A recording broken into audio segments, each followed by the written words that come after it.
The TTC wants to fix a $73 million problem, passengers skipping fares. And today's TTC board meeting was an emotional one.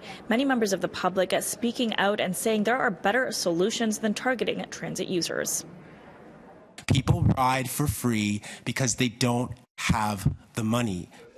The walls of the committee room decorated with a new ad campaign targeting fare evaders as transit users point out the problems behind this strategy. You should be moving gradually towards a free transit system, and instead you're spending money to intimidate people. The intimidation tactic has been unpopular, so TTC board members are under pressure to look for practical solutions. You can't talk about fare evasion without talking about fare enforcement, and the way that we do fare enforcement needs to be a thoughtful and considerate way.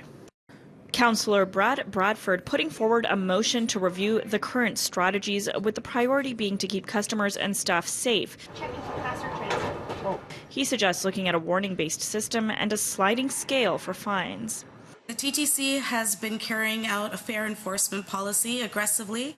But transit advocates are asking the board to think again before hiring additional transit cops. The current plan is to have a total of 111 fare inspectors and 72 special constables on the ground by the end of the year to make up $10 million in lost revenue. It's just this concentration of surveillance, criminalization of poor people.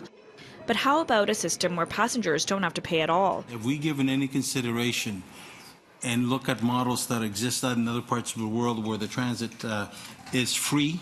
Board member Councillor Jim Karagian is asking how much it would cost Toronto households in taxes to provide free transit in the city. After some rough calculations, they settled on approximately $1 a day. $1,200 is something like about $4 a day. So the other side is we all pay $1 a day and it's over and done with.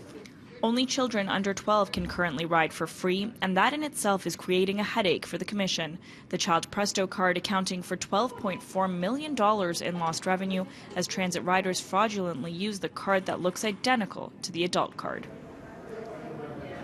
If you are caught skipping a fare, the fines can be steep, up to $450, and passenger fares account for 63% of the TTC's total operating costs.